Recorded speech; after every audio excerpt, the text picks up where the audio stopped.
To quote the great legendary Canadian songstress Robin Sparkles, let's go to the mall today. Why the mall, you may ask? Because that's where comic book fans, oversexed teenagers, dope-smoking superheroes, and game show contestants will be. Now that sounds like a good time? It is, because Mallrats is not that bad.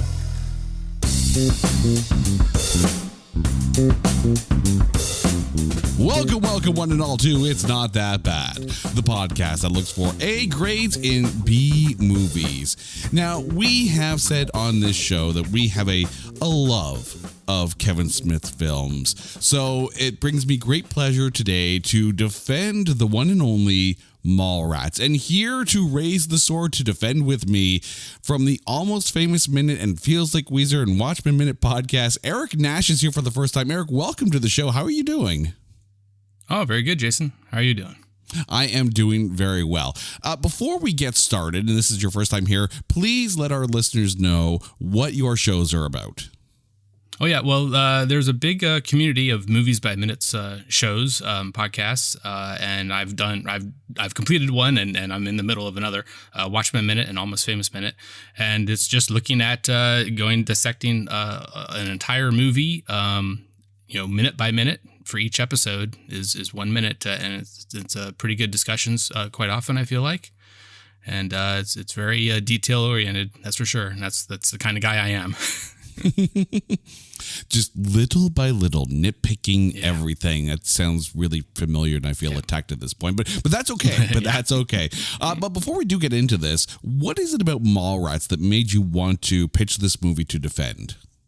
Oh, I mean, just right off the bat, as you mentioned, Kevin Smith, I've enjoyed almost all of his movies. There's been a couple, kind of less desirable ones, but certainly Clerks and Mallrats, the early ones, and Chasing Amy and Dogma, those are all great, and few and far between people I feel like you'd find that would say too much bad about any of them, except for Kevin Smith himself, who kind of often poo-poos on Mallrats.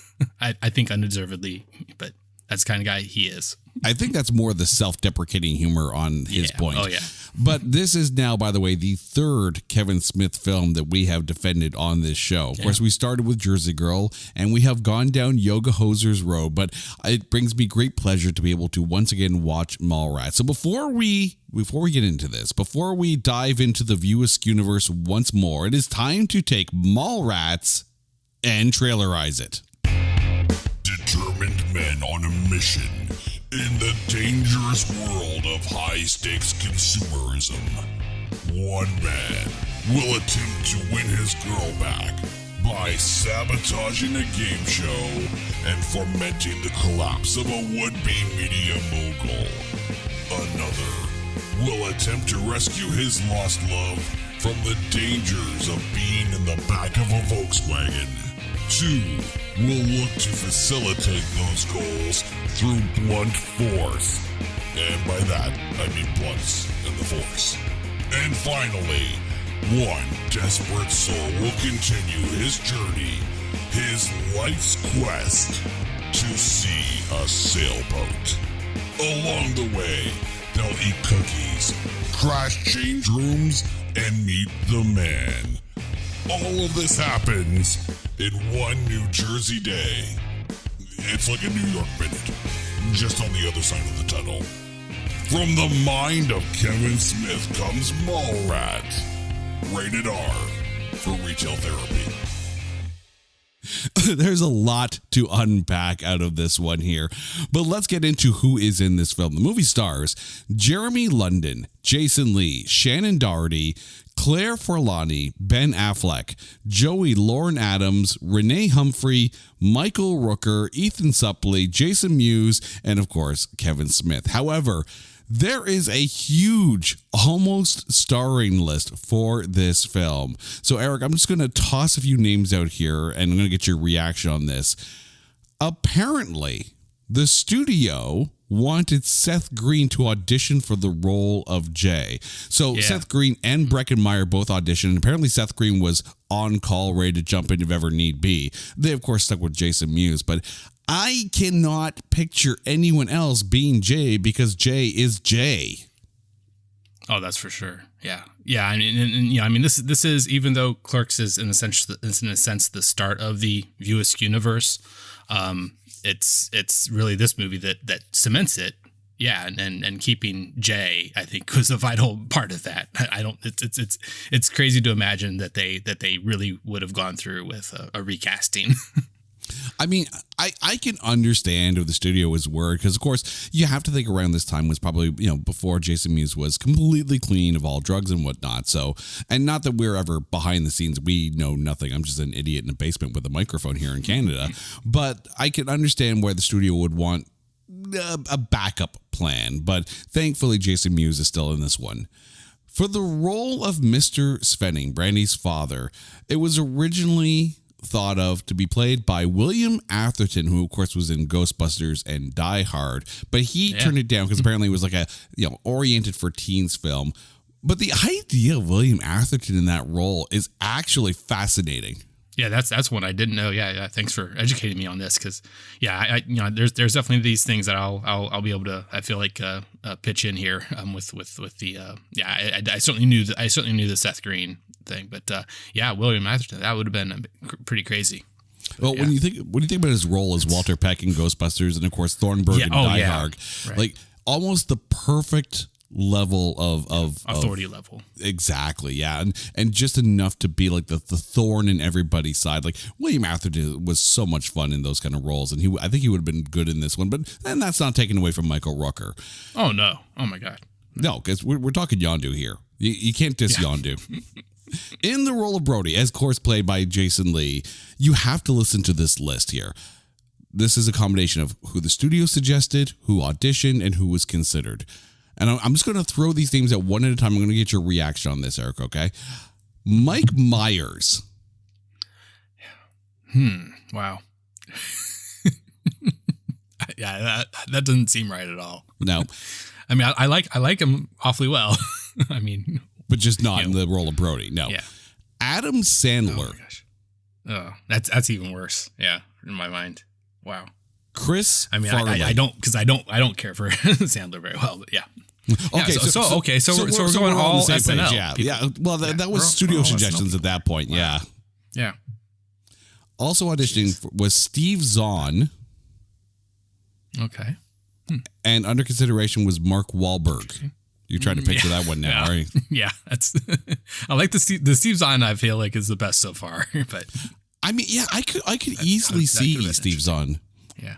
Especially if you saw him in Sahara. Now, we're talking about a role that was horribly miscast. Steve Zahn should not have played that role in Sahara. But I think if you took that kind of performance and put it into Mallrats, it actually does make sense. Yeah. Yeah. It's I don't think I've seen Sahara, but I mean, just the other stuff I have seen of his. Yeah. I mean, he's right there. He's a good second guy, Oh, absolutely.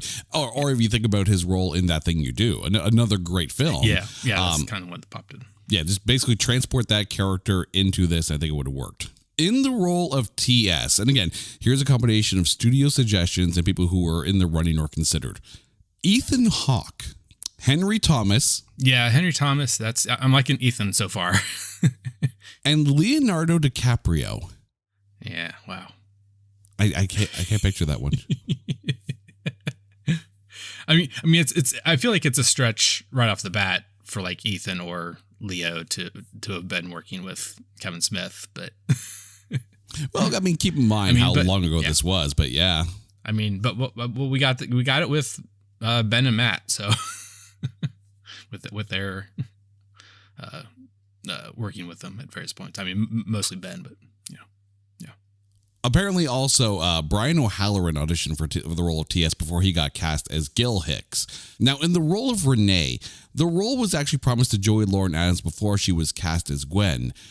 But instead of Joey Lauren Adams as Gwen, we almost had Parker Posey who auditioned for that role, and I actually really like that one. That would be interesting, yeah, and the moving around of people as to their roles, having one role but then kind of going to another. That certainly happened with I'll let you know about for my other ongoing podcast, Almost Famous Minute. That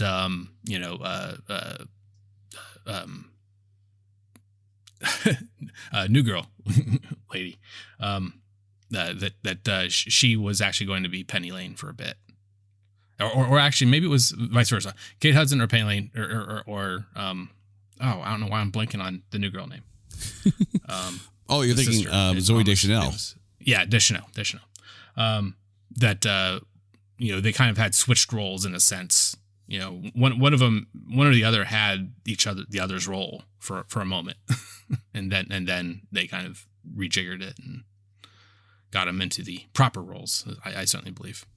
That's kind of like the idea of Tom Hiddleston originally auditioning for the role of Thor and then getting Loki. Right. So, yep. Now, we know, of course, that Renee was played by Shannon Doherty, but also in auditions was Alyssa Milano.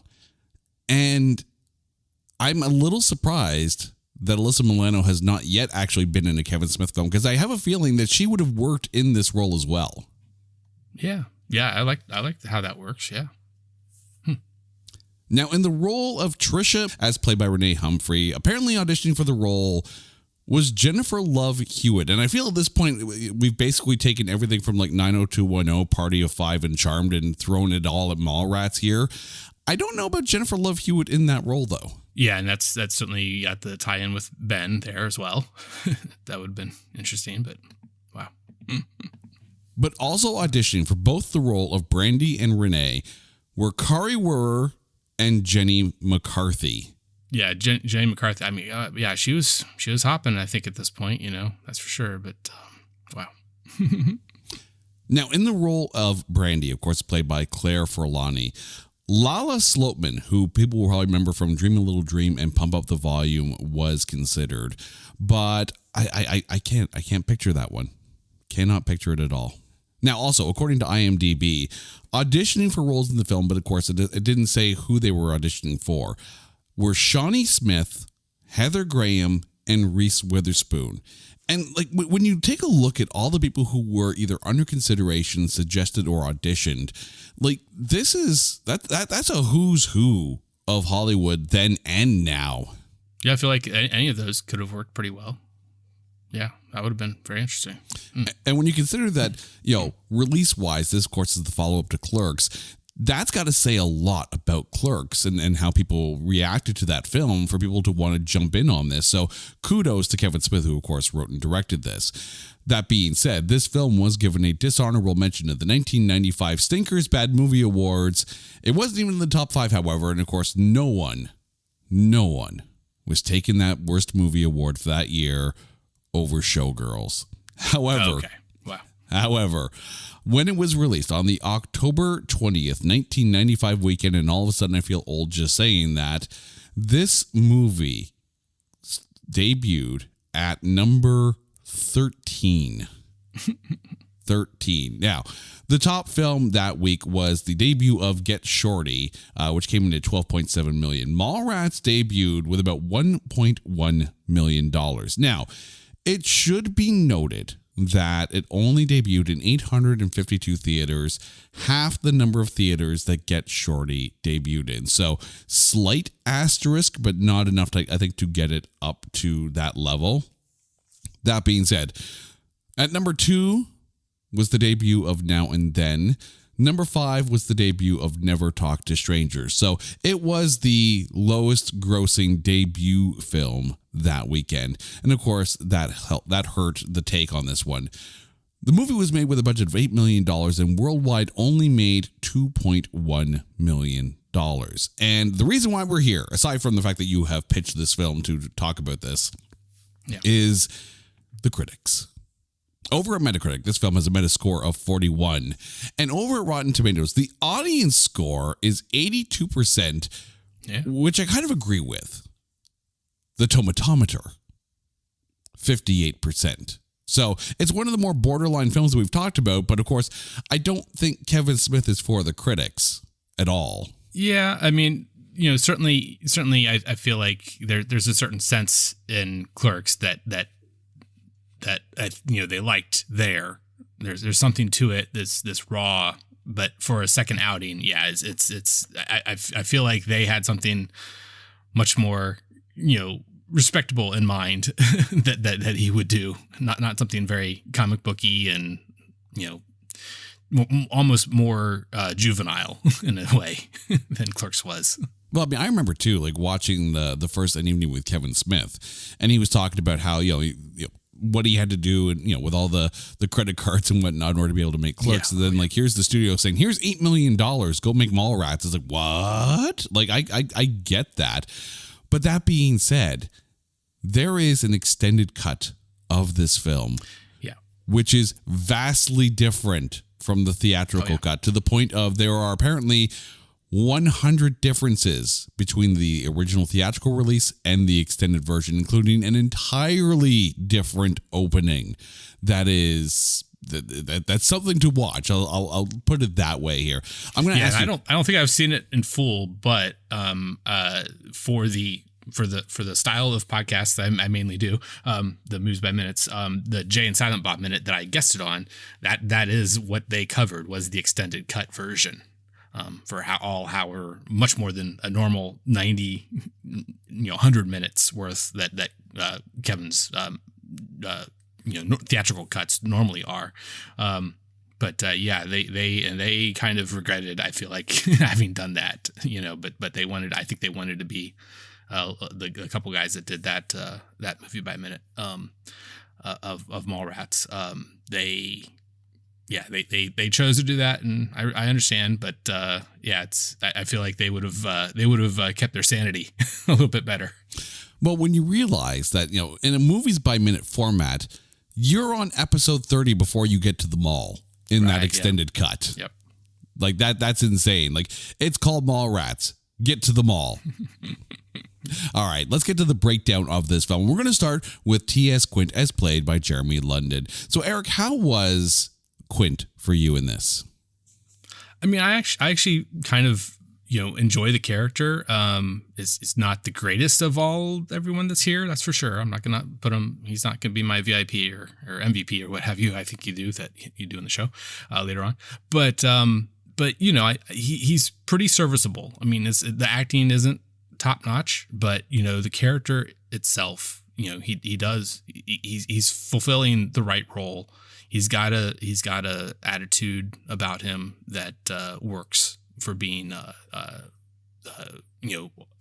for the plot and the dialogue written. I think you nailed it right there. It's the dialogue. Yeah, thank you. Yeah. Like, with a Kevin Smith film, the characters speak in a very specific way, and the actors that work with Kevin Smith on a regular basis, they get where he's coming from with the dialogue, and they embody that dialogue. But I think in this case, Jeremy London didn't fit the dialogue. And it's a shame because, of course, the majority of the film revolves around, of course, Quint and Brody. But I think for Jeremy London, it reminded me a little bit of, and I cannot remember the actor's name for the life of me. So when I explain who I'm talking about, you're going to know immediately. Dazed and Confused. Yeah. There's the kid with the long hair who keeps on touching his nose about 15 times in the film. Kind of reminds me of that performance a little bit. Yeah, a little bit. Yeah, I get that. It's almost like in that uncomfortable in the shoes that you're wearing kind of performance. I think had the words maybe been tailored a little bit, or had he had a chance to play around with the role a touch, I think it could have worked. And I do think that the balance between him and Jason Lee worked as well, but it felt like he was almost struggling in the role. Yeah, I certainly can get that, and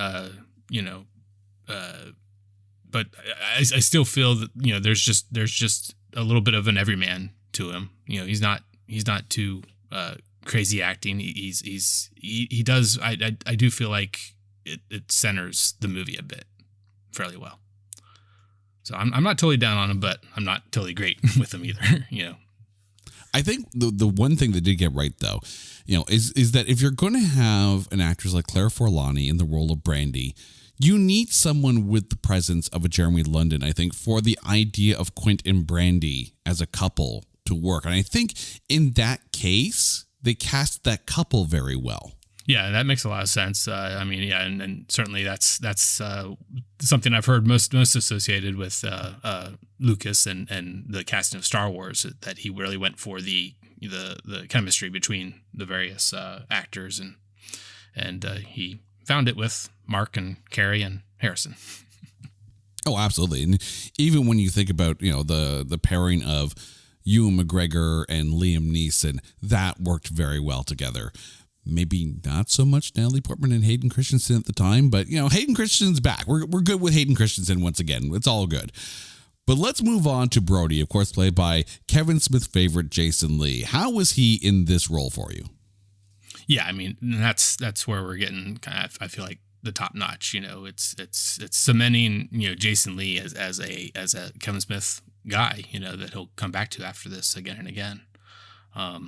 Yeah, he's got this bravado attitude that he really has some good almost monologues, and that's going a little bit to my Almost Famous minute where he's the lead singer of the fake band in it, and he definitely gets some monologues there too that Cameron Crowe really does well for him. But it's not just the monologues, but it's just the back and forth attitude. He does it so well, even when he's with someone like Jeremy London doing a lot of the dialogue. You have to think that, in writing this character, this was maybe like Kevin Smith's alter ego, if the alter ego was cool. And I'm not saying Kevin Smith isn't cool. I'm just saying that, if you're ever going to envision what cool would be, Brody kind of fits that mold. That mold of what do you think Kevin Smith would think cool is. Knows all his comics, smart, quippy, witty, just a ton of fun. Just an absolute ton of fun. And I think, when you think about the trajectory, Jason Lee really did kind of take off from this. Of course, following this was My Name is Earl, as well as a bunch of other Kevin Smith films. Like, Jason Lee got it. He really got what this film was about. Oh, yeah, definitely. It also kind of fit in with that whole 90s era philosopher, right? The cool guy who has all these great poetic thoughts on how life should be. And, I remember when we did the episode on Dog Park, and we kind of got into that thought process of the 90s philosopher role. Brody is definitely the 90s philosopher in this. Yeah, that's a great way to put it. Even more so what I was trying to indicate with the monologues and so forth. But that attitude of that he's pontificating, the various ideas and way things should be and so forth. It was almost like every 90s philosopher had a metaphor for everything that made sense. And when you think about movies like Reality Bites and Empire Records and Singles, like there was a complete string of, aimed at the late teens, mid 20s era, 90s film goer. And how many people will sit there and quote movies of that era with their own idea of life philosophy? I think there was a lot of introspection in the writing in that era. Moving on, Claire Forlani, who played Brandy. Now, keep in mind, this is only her third movie role. Her first film, Gypsy Eyes, has a 0% audience score. Her second film, Police Academy Mission to Moscow, has a 0% tomatometer. So we're moving up in the world with this one? Yeah. But how was she for you? And for her, I feel like that's even more right on. It's I don't know. It's just there's just this correct, very good attitude coming from her that she's not going to take, if I can curse just a little bit, the you can bleep it out, I suppose, I forget if you do that or not, but she doesn't take it, and she'll give it back even too. I mean, she plays Brandy as smart and caring, just not in the way that Quentin would like as far as the caring side goes. But the thing is, Claire Forlani is a phenomenal actress. All you have to do is go watch the movie Antitrust to go see that, which, again, another one of those movies that will qualify and we will talk about eventually. It's actually on our Coming Soon page on notthatbadcast.com. We will one day get to that film and tackle that one here. But I think in the same way that Jeremy London, I don't think, was feeling the dialogue in this, there were times when Brandy wasn't feeling the dialogue. But I will say, when you take a look at the two different openings, the theatrical cut where TS just shows up to pick her up for their trip to Florida, and she's talking about the girl who had the embolism, when TS mentioned that the cameras put on 10 pounds, as opposed to the, almost very slapsticky, musket on a rooftop opening in the extended cut. I think she actually did better in the extended cut opening than she did in the theatrical cut opening.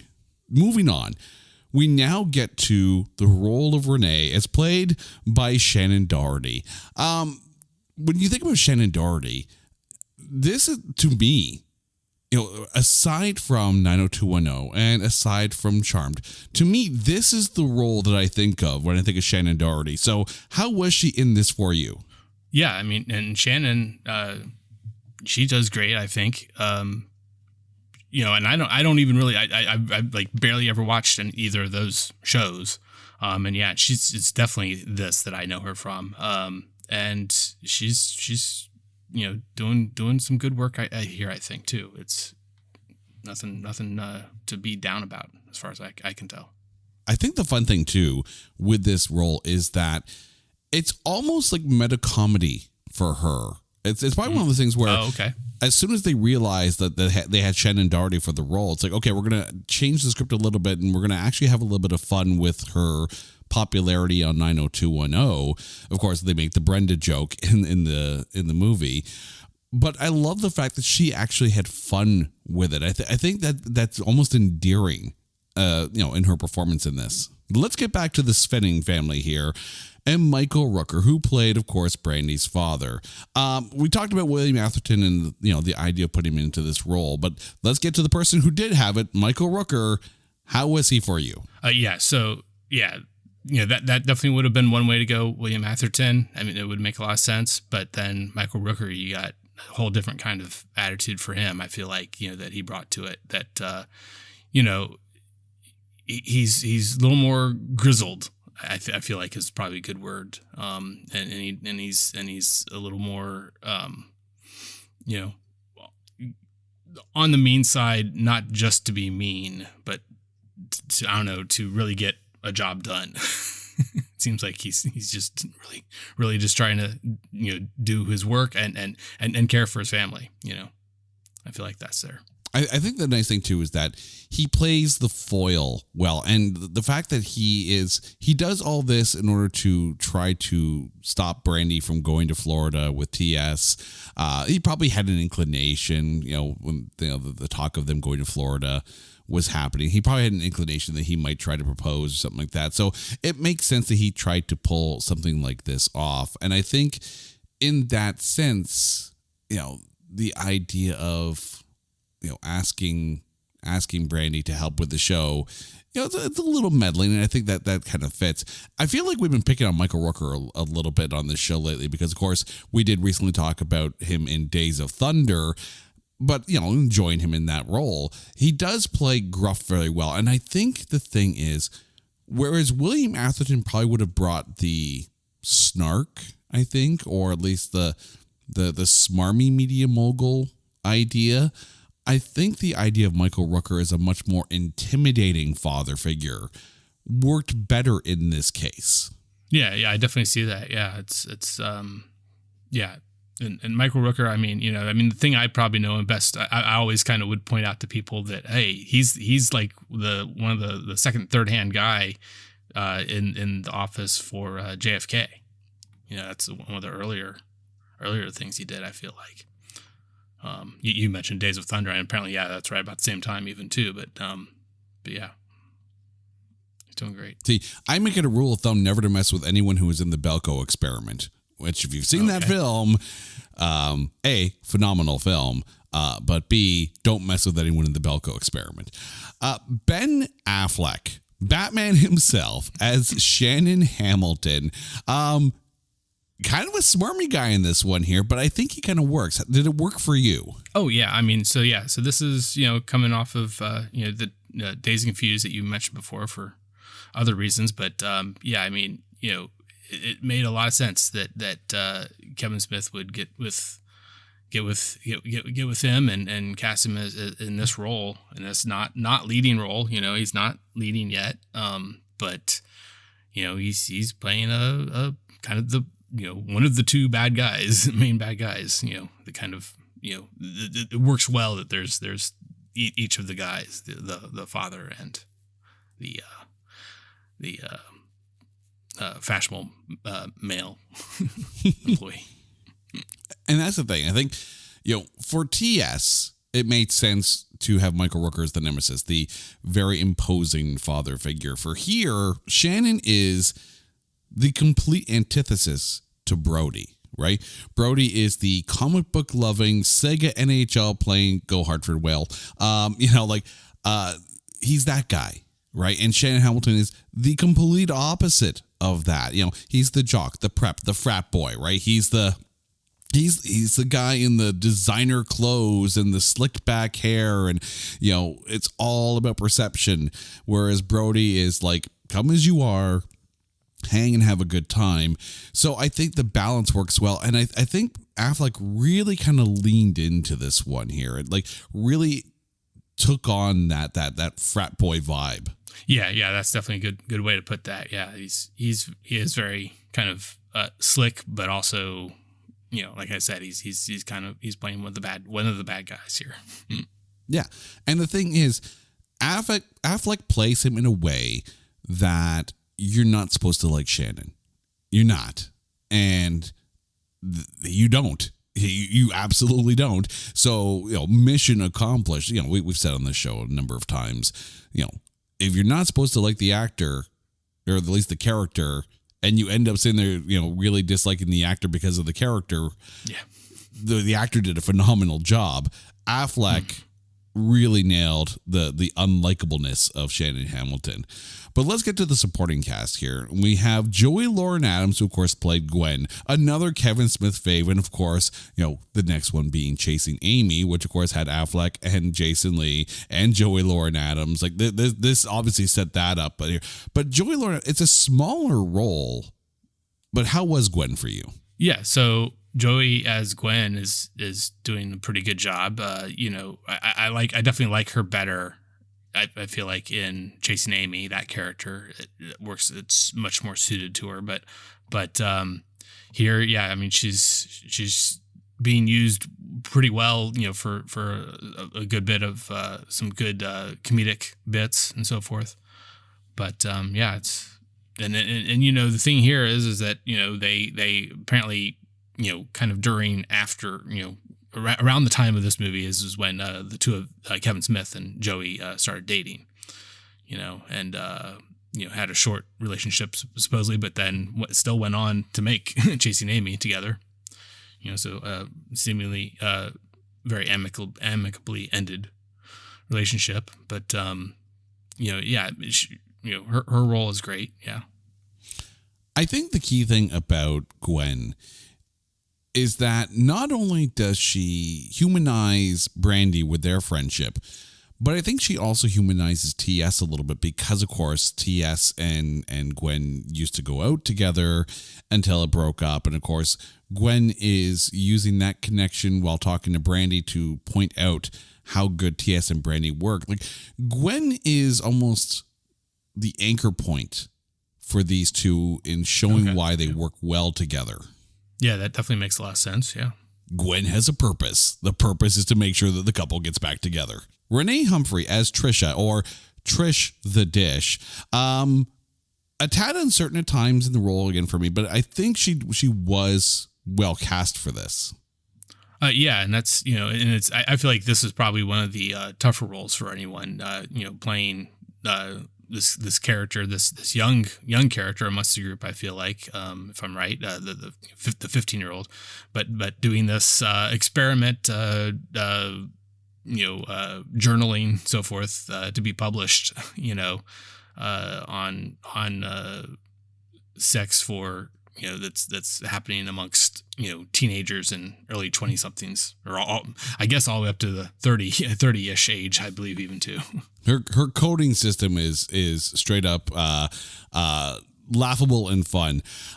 There are times where I think the extended cut actually benefited the character of Trish. Of course, there's this one moment when Trish drops off the VHS tape to Jay in order to be able to sabotage Shannon. But at that point, LaForce is looking at the rope that Silent Bob is hanging from, and she goes and intercepts LaForce in only the way Trish can.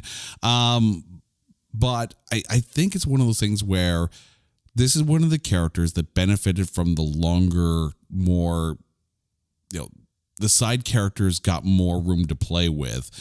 So if you haven't seen the extended edition of Mallrats and you like the role of Trish, go watch that because there's more of her, and I think it benefits the character more. But I still think even in the theatrical cut, the role works well. I can see why Jennifer Love Hewitt would have auditioned for the role, especially when you realize that Jennifer Love Hewitt would eventually go on to be in the client list. So it's kind of foreshadowing. Let's move on to Ethan Suplee, who of course played William, the man who couldn't see the sailboat. Fun little side character here, but how was it for you? So he really comes in and I think does a good job for. I forget if he really kind of continues on from here in this role, or the role kind of continues on by anyone even, but it is a continuation of the character in Clerks, the Snowball character, who was played by the Kevin Smith friend and producer Scott Mosier. But what Ethan Suplee is doing here is I feel like really good, comedic work, and he goes on to do other great stuff, and one with Jason Lee as a very good sidekick in that My Name Is Earl show. Mm-hmm. By the way, he also did play William again in Clerks 3, so there is that. But of course, he's also the voice of the Golgothan in Dogma. Yeah. And he appears as a teen in Clerks 2. So, his time working in the View Askew-universe was definitely not over with this film. And the fact that the character does come back, that's awesome. But it's one of those little things where Kevin Smith has the ability to create this wonderful cast of side characters, and they don't necessarily always play directly into the main plot, but they make like a nice little, for lack of a better term, side quest. Just a little breather for comedic relief, and to just so you're not constantly pushing the plot forward. Every now and then you have to have a moment where you can just kind of stop and enjoy the moment for a second here. Ethan Suplee, I think, is that in this. He's that nice little pit stop on the road to the end of the plot. And it's so memeable. Like when you think about Mallrats, I think this character is the most memeable of many of Kevin Smith's characters. Yeah, definitely, him standing there looking at the Magic Eye poster and having problems with it, and other characters coming in and giving him a hard time and all that kind of stuff is pretty awesome. I still love the fact that, at the end when they're doing one of those, what did the characters do after this film? And, they finally get to him. It's like, William finally saw the sailboat. He just looks at the camera and goes, yeah? I was like, oh, I loved it. It was brilliant. Priscilla Barnes, who was Miss Savannah, the fortune teller in the dirt mall. How much did you chuckle at this scene? Oh yeah, I mean it's kind of these one like again, it's kind of another this is almost more of a side quest. It involves the main characters needing to go do a little thing on the side, try to figure out some stuff, and going to a topless fortune teller. It's just silly beyond belief. I mean, I don't know if those things actually is a real thing out there anywhere. I mean, maybe after this, but I don't know if Kevin Smith just came up with it on his own. But and then getting this actress, I think really worked out well. That she does a really good job as in dealing with these two knuckleheads. I'm going to put this out there as probably thinking way too deeply about a character with a third nipple, but bear with me on this one here. When you take a look at the hero's journey, like the model for most storytelling when it comes to popular fiction, by the time TS and Brody get to the dirt mall, the flea market, they've hit the abyss. They've hit that point where you've absolutely hit rock bottom. You're out of the mall, you're somewhere else, and you're talking to a topless fortune teller for some kind of redirection here. The next step in the hero's journey is transformation. And Miss Savannah is the perfect transformation point in this. And I can't believe I'm comparing, I'm putting the Mallrats into the hero's journey, but yet here we are. When you take a look at the way the hero's journey is supposed to go, Miss Savannah is almost necessary in this. Yeah. You kind of changed my mind there on that. Yeah, me kind of downgrading it to side quest, but you're right. That does make a lot of sense, and she does a really good job. I feel like we cannot talk about this film without talking about the man himself. Stan Lee, in one of his best cameos of all time. No, this does not put this into the MCU as much as you want to put Mallrats into the MCU because Stan Lee is there. But his performance in this, I freaking loved it. But how was it for you? Yeah, I mean, and I even almost find it hard to call it a cameo. I mean, I know it was probably, I'm sure it was just a day's work or whatever. They said, whatever you do here is going to be great. We're going to love it. But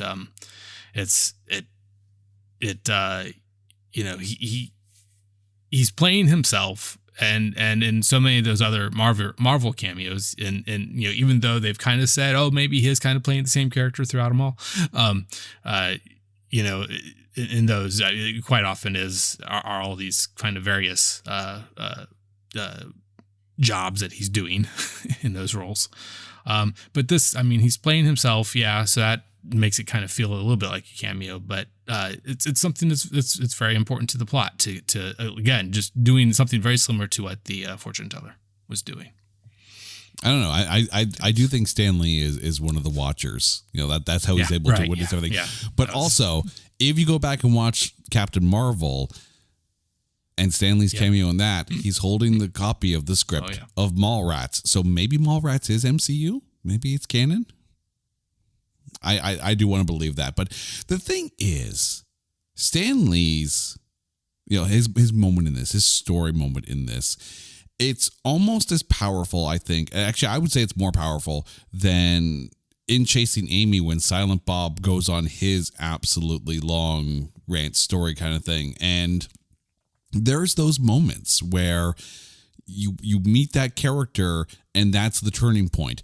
Whereas Miss Savannah was TS's turning point, this was Brody's turning point as well. This was his transformation period. Mm-hmm. Brian O'Halloran as Gil Hicks. Now, apparently Gil is a cousin of Dante, so yes, Views Universe, it works. But how much fun was it to have Brian O'Halloran in this, knowing the impact and how well he did in Clerks? Yeah, I mean, it's not, certainly not as big a role as that lead, and that was. But it was fun at the time, I feel like, when I initially saw this back when I was in college in the late 90s. And, seeing that, okay, that was him, that was the same, it's the same guy, but he's playing a different character. But later on, I mean, it's relegated to almost the same kind of role as the other friends of Kevin Smith that are especially earlier on, were so often in his movies. His local friends from New Jersey. I listened to their podcasts, the Walt Flanagan and Brian Johnson and a few other people too, of course. But Tom Steve Dave, which got its name from this appearance that they have in here. But it's kind of, it seems like he's relegating Brian to that similar kind of level of, okay, we're gonna have him back, and he'll do this less important character. And I think that's one thing that Kevin Smith does very, very well with all of his films, is that bringing back some of those familiar actors as a wonderful anchor point for fans of the View Askew universe. Like even in Jersey Girl, which wasn't the most well received of his films, which I still think it's a gem, and that's mainly because of George Carlin.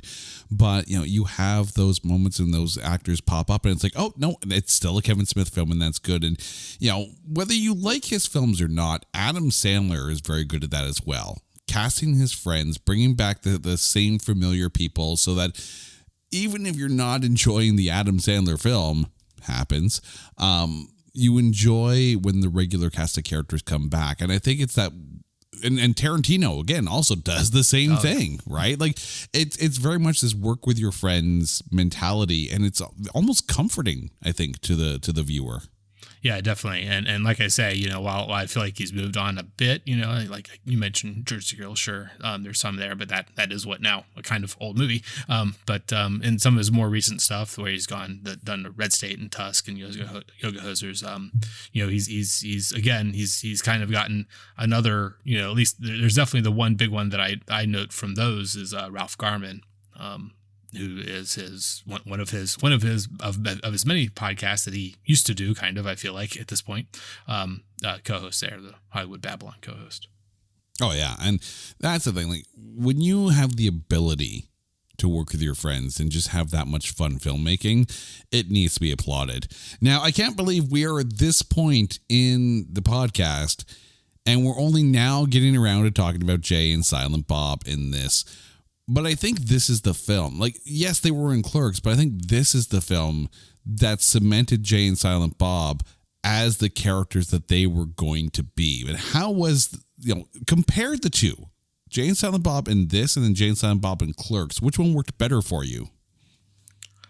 I feel like, their roles in the first one was better from a purely comedic point of view, from purely,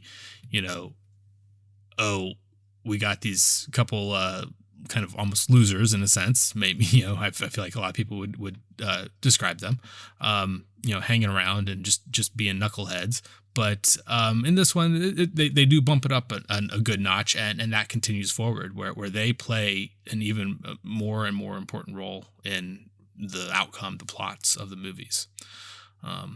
But there's always the issue with Silent Bob not really being that silent at some point, and in Clerks he definitely gives a nice little monologue, but in this one he's doing so much more throughout. I feel like than, like I said, more integral to the plot.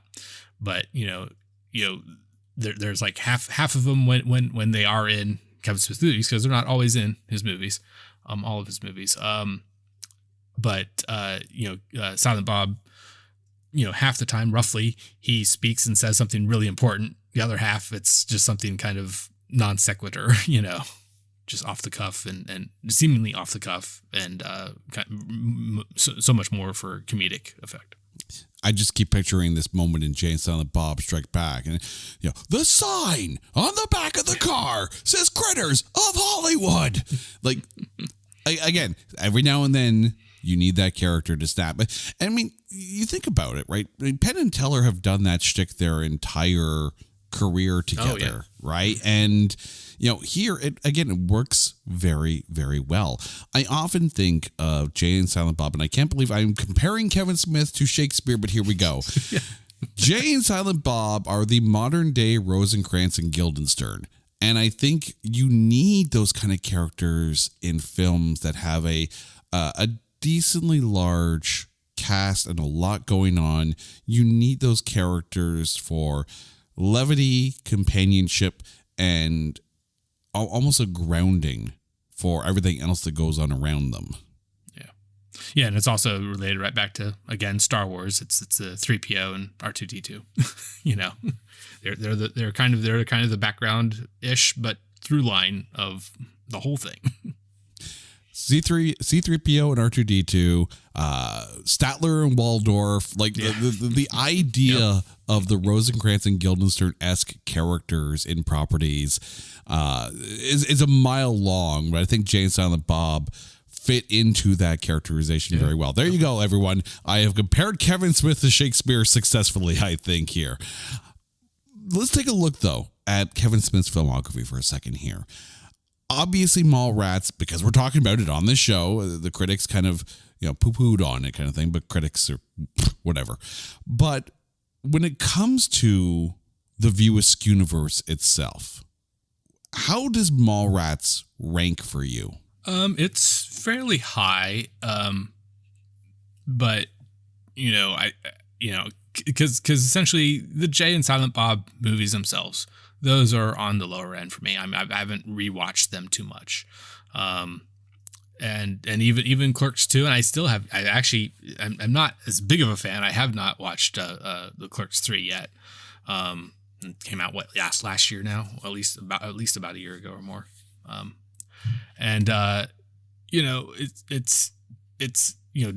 feel like there's a really big tie for number one for me between Clerks and Dogma, but it comes in there respectably. I think middle to high. I mean, I still hold Jay and Silent Bob Strike Back in very high regard, but that again, that's just me. Jay and Silent Bob reboot, not so much. I completely agree. Clerks 2, I liked it. I liked it a lot. I'm not gonna lie. Mallrats, though, to me, it's definitely probably about 3 or 4 because there's a lot of fun in this. Clerks 3, while I completely appreciate what that movie is, it can be a little hard to watch. I'm not going to spoil it for you. Just go and watch it if you like Kevin Smith films. But it can be a little hard to watch. But I think this is the film that established not just the idea of the 90s philosopher as well, but I think it established the ability for Kevin Smith to write visual comedy as well as dialogue-driven comedy. And there's a difference, right? Jay and Silent Bob Strike Back is more the physical, not necessarily Keystone Cops, but definitely the more slapsticky type humor. Clerks being the very dialogue, cerebrally driven humor. Mallrats, I think, is the perfect middle ground of those two types of comedy. Yeah, I definitely get that. Yeah, that makes a lot of sense. Yeah, that's 4 or 5-ish for me. It's not Tusk, and that's the main thing here. Yeah. All right, so it has come time. So Eric, who is your MVP of 1995's? Oh, I'm getting old just saying that. Mallrats. I feel like you probably can guess, but Jason Lee. I really believe so. It's just starting that trend for him that of what he goes on to be even better. But it's a great first, really great first start. Right off the bat, take on this irascible kind of like you said, philosopher is that's a great word. I feel like, there's a quality about his acting, and coming so, new on the scene from skateboarding previously, that, he does so well at it. It's amazing that Kevin Smith essentially found him, I believe. Okay. So, before I mention my MVP, I need to give a shout out to Stan Lee. The dearly departed Stan Lee. Like, this to me, despite all of his cameos in the various MCU films, despite any of his voiceover roles in various properties, even in DC properties like Teen Titans Go, I have to give it to Shannon Doherty. I think there's something about Renee in this that, A, it's my favorite Shannon Doherty performance. B, I think it really cemented her as not taking herself too seriously, especially when you consider some of the meta humor in this. Like, I love when an actor can laugh at themselves and have fun with it. I think Renee was a wonderful character. Again, a little bit of 90s philosopher in there when you think about her whole monologue about crying in the bathroom. But at the same time, worked so well with Jason Lee. And as I mentioned, with Jeremy London and Claire Forlani being perfectly cast as a couple there, I think in this case as well, Jason Lee and Shannon Doherty were cast perfectly against each other, and it works well that there are MVPs. Eric, thank you so much for this. Before we go, I want to give you the mic. Again, let our listeners know about your shows and where they can find you out there on the interwebs.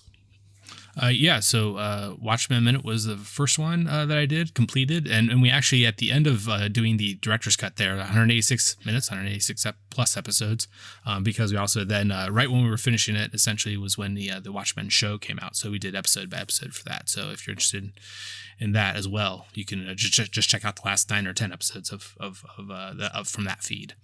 Then Almost Famous Minute, and Feels Like Weezer. They're both on the podcast network I'm on, is Pantheon Podcast, and it's all about various music shows, mostly music. And it's actually the network you're on now too, right? I was about to say, there's a couple shows on there that our listeners might be familiar with. This one and there can only be one. By the way, if you're ever looking at doing a movies by minute on the Zack Snyder's Justice League, you have my empathies already, because that's a long film. Eric, thank you so much for this, and you have an empty chair waiting for you whenever you are ready to come back again. Yes. I do have a few more movies that I've realized. Oh yeah, that's a good one. That's a good one that I've lined up. The microphone is always ready for you, so anytime. Now, dear listeners, you guys know the drill. If there is a movie out there that you think is unfairly maligned or just so bad that there's no way in New Jersey that we can find anything bad to say about it, hit us up on Twitter at NotThatBadcast or on any other social media at NotThatBadcast. Is it still Twitter? We'll call it Twitter. Forget Elon. Or you can go to our website at NotThatBadcast.com. And while you're there, make sure you check into the Coming Soon page and all of our other shows that are also all available on the Pantheon Podcast Network. Until next time, Eric, thank you so much. Listeners, you guys are awesome. This is It's Not That Bad. Take care.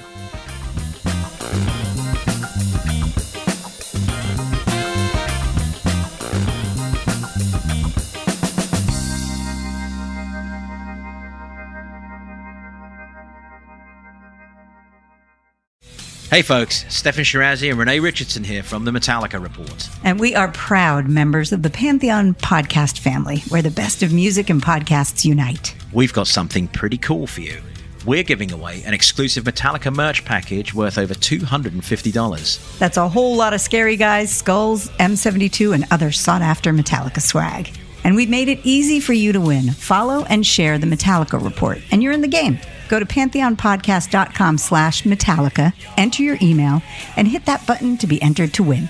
And just like that, you're eligible for our monthly exclusive Metallica merch package. And guess what, rockers? You can enter every month, so just do it. And while we love our global brothers and sisters, the lawyers won't let us ship outside the U.S.